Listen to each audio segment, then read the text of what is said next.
One or two people in this room, as old as me perhaps. No, I don't think anyone's as old as me, but there must be one or two people old enough to remember that way back in the 70s, the beginning of the panic over lead in gasoline, or what we call petrol. Get the lead out was a fashionable slogan even then. But the interesting thing is that they didn't have any evidence that lead in gasoline was causing the damage to children's brains that the scaremongers were beginning to suggest it did.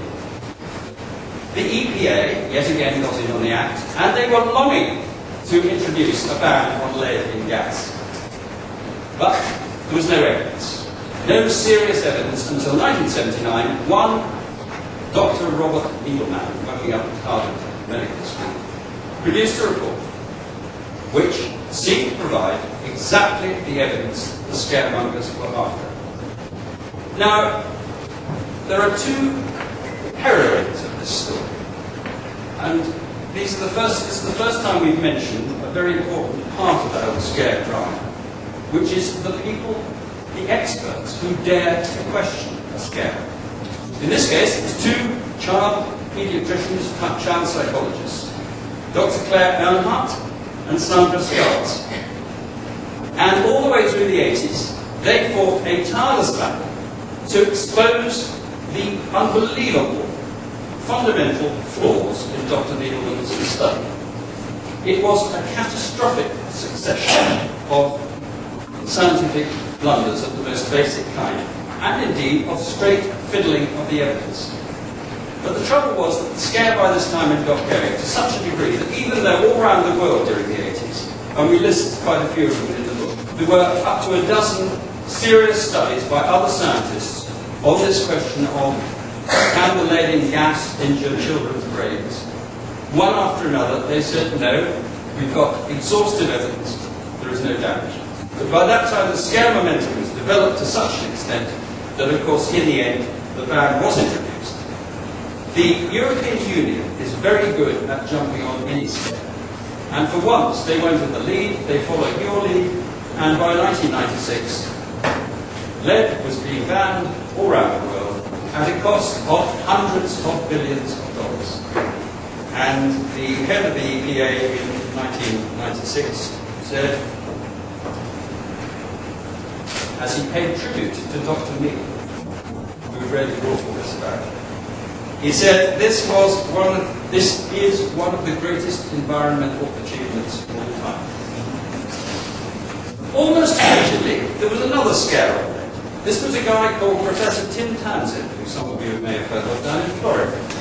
He did an experiment based on EPA standards, which showed that all that lead in computers and TV screens and a lot of electronic equipment, when it got chucked away in landfill, the lead was leaching out in deadly amounts into water supplies. That's what his experiments showed.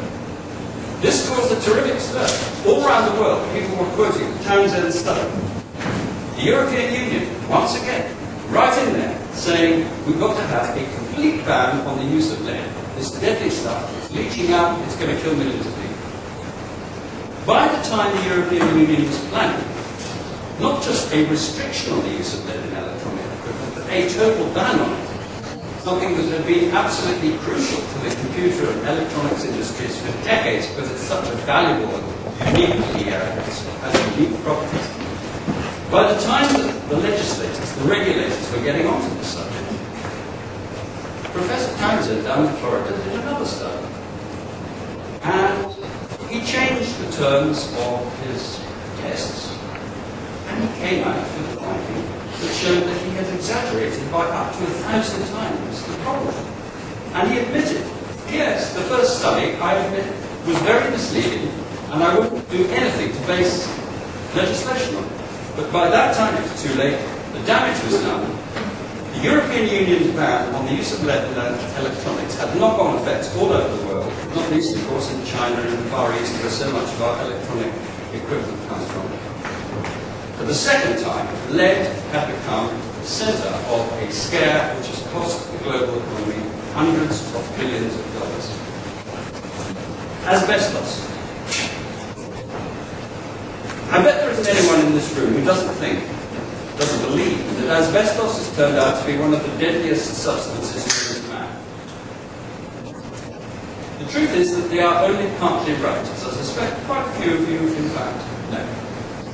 I've been impressed by how well informed our chat show presenters have been on the subject of asbestos. It has been much better reported over on this side of the Atlantic than it has been in Europe or in the UK. What people don't realise is that the word asbestos is not a scientific term, it's a very general term, which is used to describe two completely different minerals. One type is called the amphibole type of asbestos, blue or brown asbestos, and it's an iron silicate. It has sharp, deadly fibres which can penetrate the human lung and have a very, very long life. In fact, when someone dies, even if they were affected decades before, there's usually a lot of the stuff still in their lung.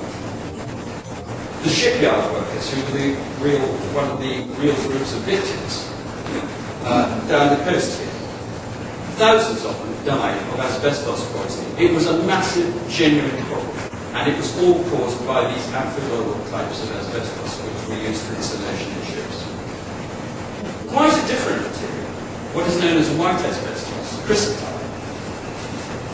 Magnesium silicate is chemically very similar to talcum powder. It is not acid resistant. It dissolves readily in the human lung, and it begins to dissolve in days. If it's mixed with cement, which it very often is,